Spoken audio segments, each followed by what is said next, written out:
పరిశుద్ధ గ్రంథం ఛానల్ వీక్షిస్తున్న ప్రతి ఒక్కరిని దేవుని పేరట వందనాలు తెలియజేసుకుంటున్నాం. ప్రేమ, సంతోషము, సమాధానం సదా మీకు తోడేండు నడిపించును గాక. నేను దినాన యెషయా గ్రంథము 6వ అధ్యాయం చదువుకున్నాం. ఈరోజు యెషయా గ్రంథం 7వ అధ్యాయం చదువుకున్నాం. యోధా రాజైన ఉజ్జియా మనమడును ఏతాము కుమారుడునైన అహాజు దినములలో సిరియా రాజైన రెజీనును ఇశ్రాయేలు రాజును రెమల్యా కుమారుడునైన పెకాహును యుద్ధము చేయవలెనని యెరూషలేము మీదకి వచ్చిరి గాని అది వారి వలన కాకపోయెను. అప్పుడు సిరియానులు ఎఫ్రాయిమీయులను తోడు చేసుకొనిరని దావీదు వంశస్థులకు తెలపబడగా గాలికి అడవి చెట్లు కదిలినట్లు వారి హృదయము వారి జనుల హృదయము కదిలెను. అప్పుడు యెహోవా యెషయాతో ఇలాగా సెలవిచ్చెను, అహాజును ఎదుర్కొనుటకు నీవును నీ కుమారుడనైన శెయర్యాషుబును చాకిరేవు మార్గమున పై కోనేటి కాలువ కాడకు పోయి అతనితో ఇలాగ చెప్పుము, భద్రము సుమి, నిమ్మలించుము, పొగరాజుచున్న ఈ 2 కొరకంచు కొనలకు అనగా రెజీనును సిరియానులు రెమల్యా కుమారుడును అను వారి కోపాగ్నికి జడియకుము, నీ గుండె అవియనీయకుము.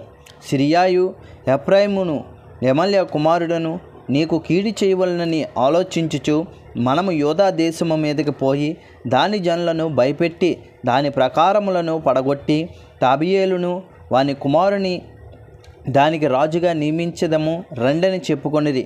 అయితే ప్రభువైన యెహోవా ఇలాగా సెలవిచ్చుచున్నాడు, ఆ మాట నిలవదు, జరగదు. దమస్కు సిరియాకు రాజధాని, దమస్కునకు రెజీను రాజు. 65వ సంవత్సరములు కాకమునుపు ఎఫ్రాయిము జనము కాకుండా నాశనమగును. షోమ్రోను ఎఫ్రాయిమునకు రాజధాని, షోమ్రోనునకు రెమల్యా కుమారుడు రాజు. మీరు నమ్మకుండిని ఎడల స్థిరపడకయుందురు. యెహోవా ఇంకను అహాజునకు ఇలాగా సెలవిచ్చెను, నీ దేవుడైన యెహోవా వలన సూచనను అడుగుము. అది పాతాళమంత లోతైనను సరే, ఊర్ధ్వలోకమంత ఎత్తైనను సరే.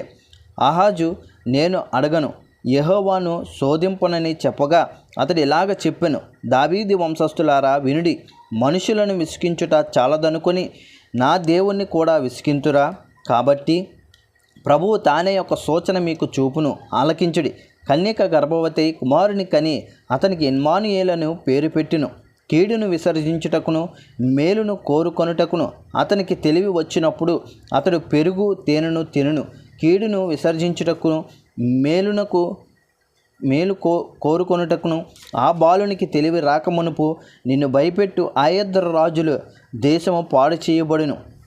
యెహోవా నీ మీదకిని నీ జనము మీదకిని నీ పితరుల కుటుంబపు వారి మీదకిని శ్రమ దినములు ఎఫ్రాయిము యోధా నుండి తొలగిన దినము మొదలుకొని నేటి వరకు రాని దినములను రప్పించును. ఆయన అసురు రాజును నీ మీదకి రప్పించును. ఆ దినమున ఐగుప్తు నదులు అంతమందున్న జోరీగలను అసురు దేశంలోని కందిరీగలను యెహోవా ఏలగొట్టి పిలిచెను. అవి అన్నీ వచ్చి మెట్ట లోయల్లోనూ బండ సందుల్లోనూ ముండ్ల పొదలన్నిటిలో గడ్డి బిళ్ళలన్నిటిలోనూ దిగి నిలుచును. ఆ దినమున యెహోవా నది యూఫ్రటీసు అద్దరి నుండి కూలికి వచ్చు మంగళ కత్తి చేతను అనగా అసురురాజు చేతను తల వెంట్రుకలను కాళ్ళ వెంట్రుకలను క్షౌరము చేయించును. అది గడ్డము కూడను గీచివేయును. ఆ దినమున ఒకడు ఒక చిన్న ఆవును 2 గొర్రెలను పెంచుకొనగా అవి సమృద్ధిగా పాలిచ్చినందున అతడు పెరుగు తేనెను తినును.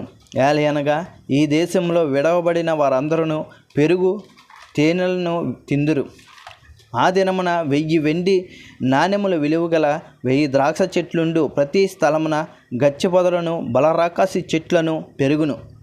ఈ దేశమంతయు గచ్చి పొదలతోనూ బలరాకాసి చెట్లతోనూ నిండియుండును.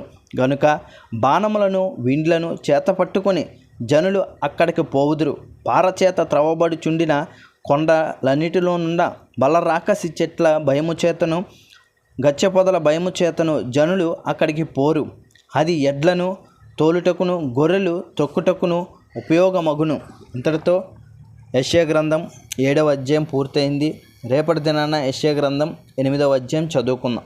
ప్రేమ, సంతోషము, సమాధానం సదా మీకు తోడేంటి నడిపించునుగాక. ఆమెన్.